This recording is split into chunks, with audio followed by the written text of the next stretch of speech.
it's my privilege and my pleasure to introduce Reverend Raymont Anderson. Well, who doesn't know him? Well, we have some people who probably never met him. So for you, I don't know. Sometimes I'm thinking, when I introduce Reverend Ray, I think that I am taking that excitement from people because Reverend Ray, he's so full of love and so full of life that sometimes just words, they put that energy down. And, I just want everyone, if you watch us for the first time online or being here, I just wanted to experience that man without knowing who he is, because I think that his presence, his love, his wisdom, his joy, his energy is the best introduction that he can give you. So let's just experience Dr. Reverend Raymond Anderson. I am honored. I feel like I should just leave after that intro. Thank you so very much, Irina. Wow. Okay. That's a lot to live up to now. Okay, breathe. Namaste, greetings, and great love and appreciation to you, my Celebration Center family. So, if we're being honest, I'm a little bit disappointed that I wasn't able to be there with you in person as intended.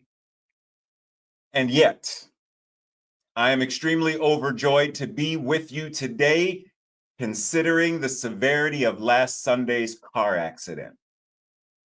I am grateful to be present, to be breathing, that Tracy and I are relatively fine, all things considered, and I'm looking forward to seeing you there in person in April. So, without further ado, today we are talking about not planting my intentions, that's the title. Come on now.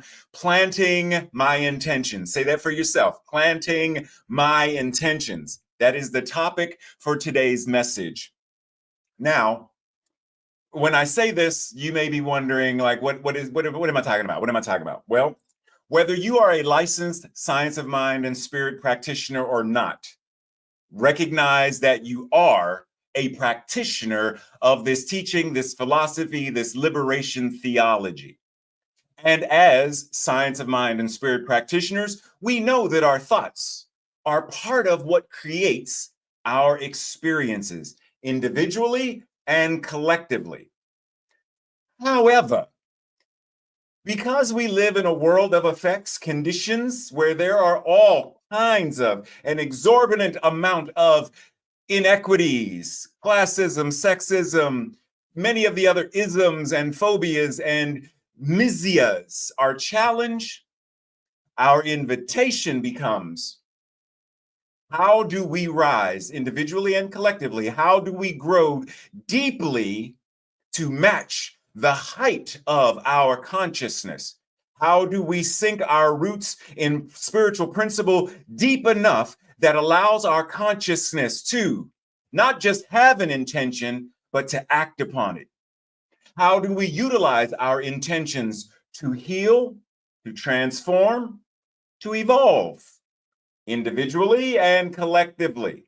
If we're going to create a world that works for all, if we are awakening humanity to its spiritual magnificence, then it can't just be about, I got something for me. If it's good for me, you need to get your, no, we have to be the beloved community and ensure that we are supporting and nurturing the collective as well. It's the only way we're going to create a world that works for all. So let's ask, in order to do this, individually and collectively, what seeds are we planting? And what actions are we taking regarding those seeds?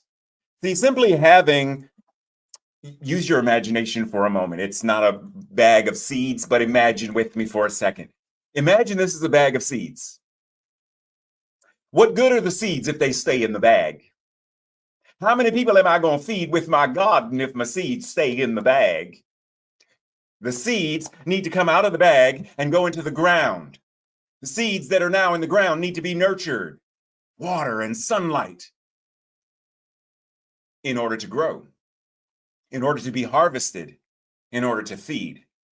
So we can't simply have an intention, we must act upon it. And as Irina so beautifully began with, God is all there is. Infinite oneness. That means the intentions that you are setting, the intentions that you are living by, the intentions that you are acting upon are not simply your intentions, but that they are the intentions of the universe being expressed.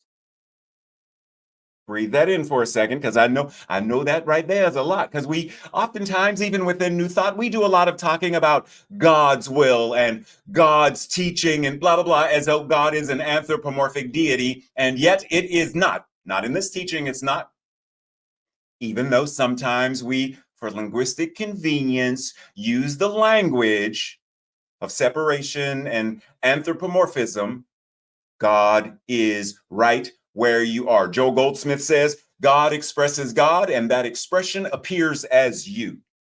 So your intentions and the ways you act upon them are how the universe itself sets an intention and acts upon it.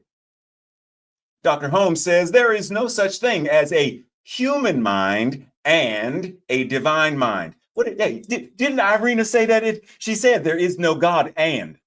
There is no such thing as a human mind and a divine mind. There is no such thing as dualism. There is no such thing as God and man. There can't be. There is only what is and the way it works, God. There can be nothing in the universe ultimately but action and reaction. The action being conscious intelligence and awareness, and the reaction, intelligence unconsciously operating without an awareness.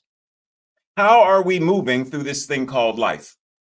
Consciously intelligent and aware, or unconsciously intelligence that is unconsciously operating without awareness? See, oftentimes we will set an intention. It's New Year's, and this New Year's, I'm gonna give up chocolate and I'm gonna go to the gym every day. And what else? I don't know what else I'm gonna do, but I'm gonna do it all. And then that's New Year's Eve. And then January 1st happens. And as I'm eating a chocolate bar, sitting on the couch with, a pint of ice cream, watching other people, work out on, Gaia television, there's an aerobics thing on there. And I'm thinking, well, I'll set a New Year's intention next year, maybe. You said, what now? Keep in mind, Wayne Dyer says that our intention creates our reality. When I set a New Year's intention that I have broken on New Year's Day or 3 days later or 3 weeks later, and I say, I'll just put it off. I have set an intention to delay the reality that I claim that I want to live, which means my new intention, that it's unstated, unconscious, is to live a life that I do not desire while complaining. Irina, could you do me a favor? Can you pray because you said y'all have prayer requests.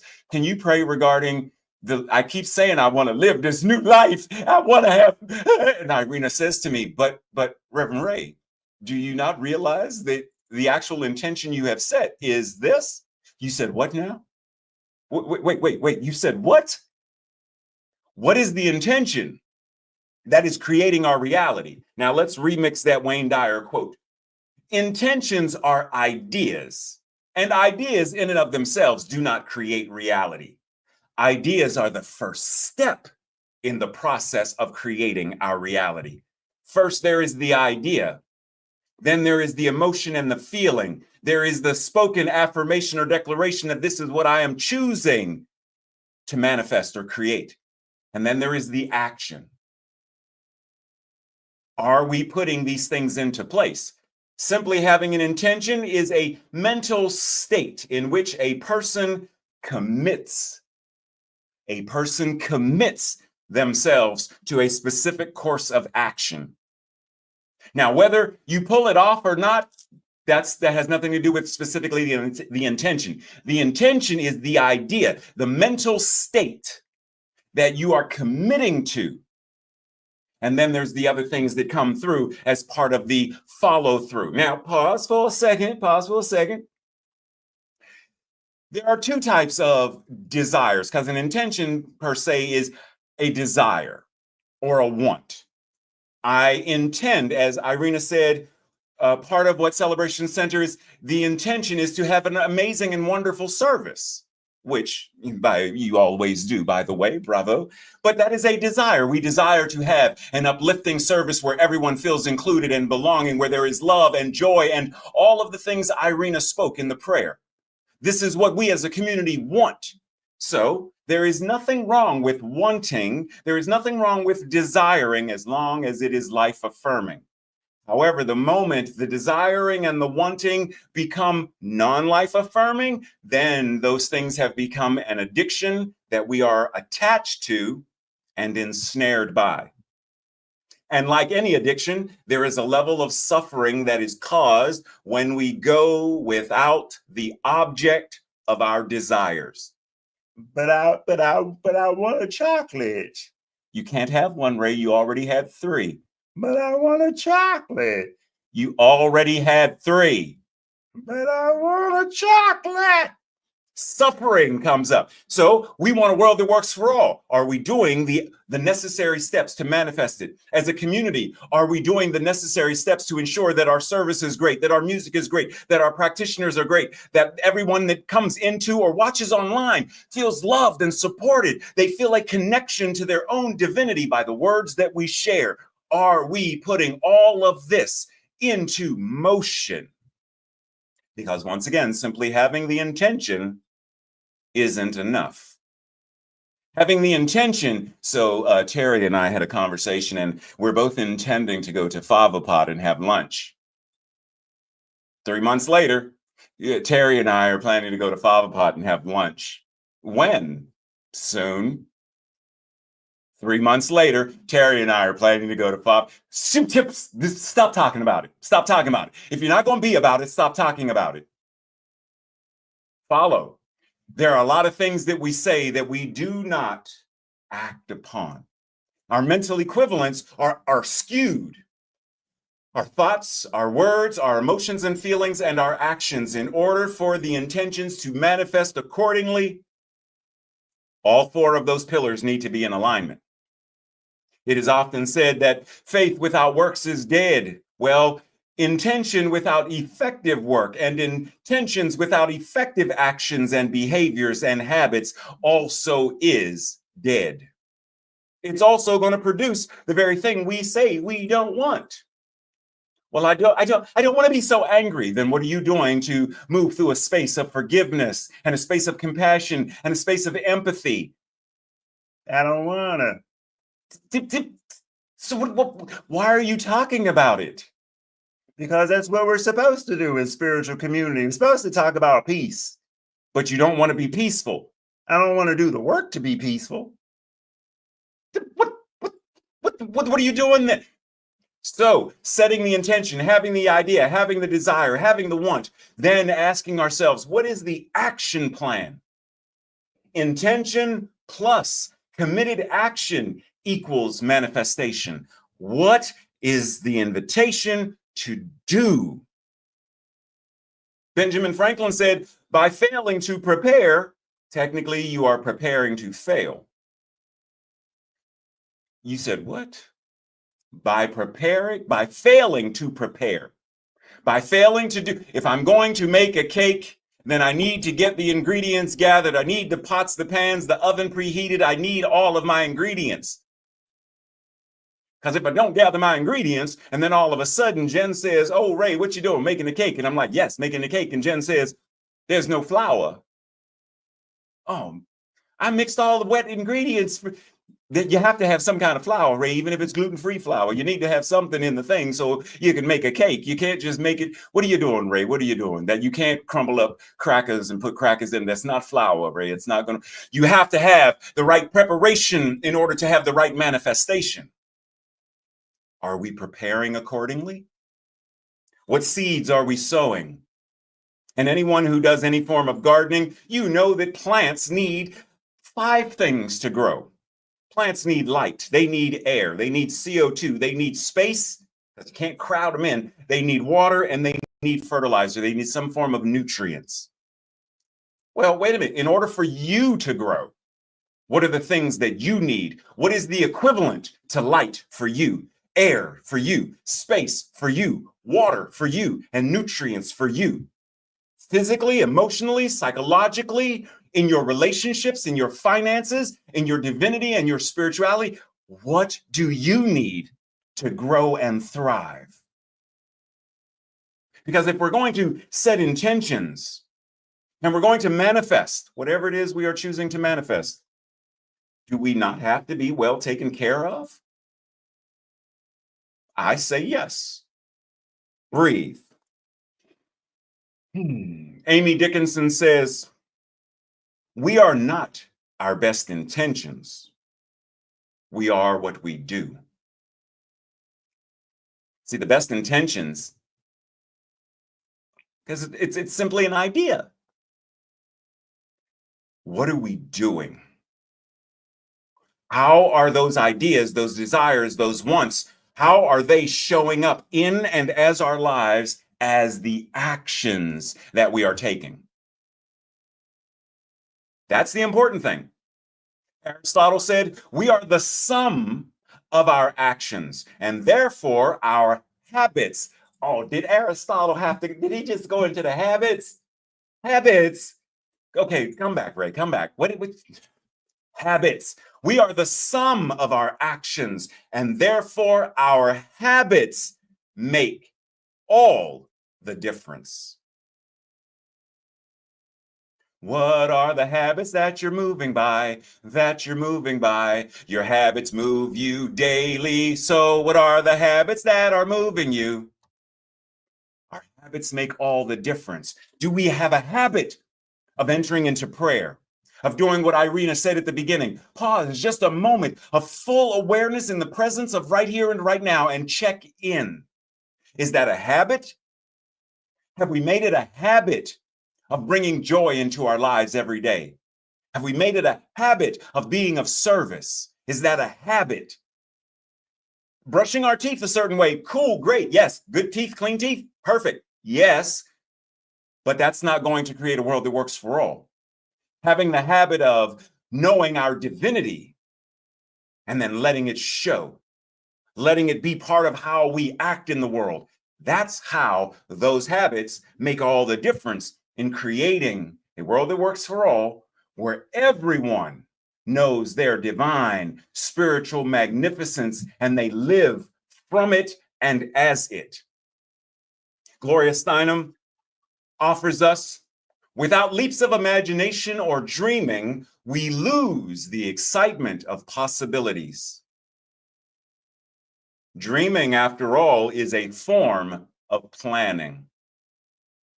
Are you allowing your dreams to be nurtured so that they move your habits, your conviction, your commitment, and then they show up as how we greet our neighbors, how we have political conversation, if that's the thing, whatever it is, how are we engaging in the space where healing needs to happen? We cannot heal what we will not address. We cannot have peace on earth, goodwill to all, if we don't look at the consciousness that causes war. There is an intention, an idea, a desire, and a want that is outpicturing across this planet right now as war. If we want a different outcome, we have to change the initial intention, the plan of action, the strategy, and then the manifestation changes. But we can't do that if we are not willing to address it. Breathe. Take a breath. A goal without a plan is just a wish, according to Antoine de Saint-Exupéry. A goal without a plan, an intention without a plan, a strategy, well, that is a plan, Ray, an unresolved or unrealized strategy is just a wish. Hey, Faith, guess what? So I decided I'm gonna build my dream house. Cool, Ray, what's it look like? I don't know yet. Okay, do you have any ideas? Dream house. Okay, how many bedrooms? I don't know. How many baths? I don't know. How big? I don't know. Where are you building it? I don't know. But I want it. Okay, blueprints, anything? Nope. It's not going to happen then. It's just a wish. I wish for peace on earth, goodwill to all. I wish. I wish.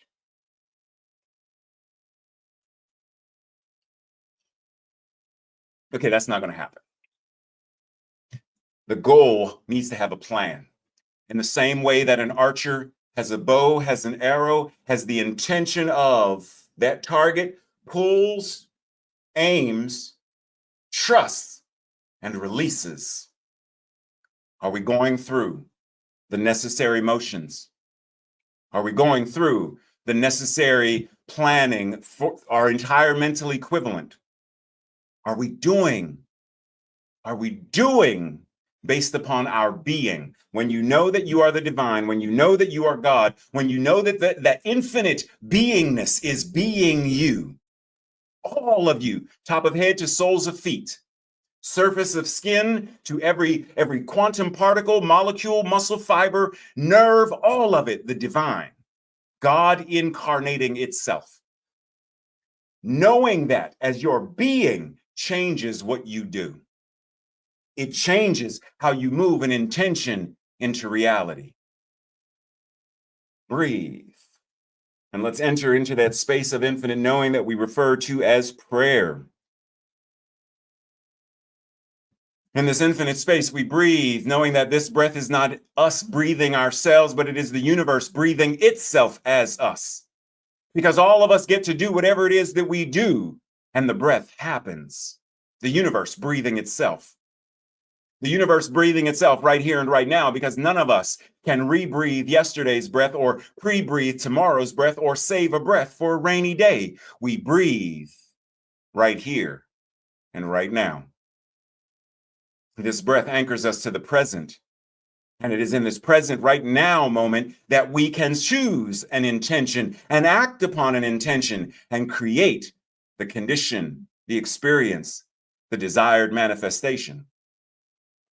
So I speak this knowing that the divine clarity and wisdom, the divine spiritual intelligence, the divine universal allness of our being, our divine magnificence. As Dr. Holmes said, whatever is true about God is true about you. That means all of the love, all of the wisdom, all of the creative power, processes, and potentiality is breathing itself as us, speaking as us, cooking as us, cleaning as us, bathing as us, walking as us, serving as us, living as us.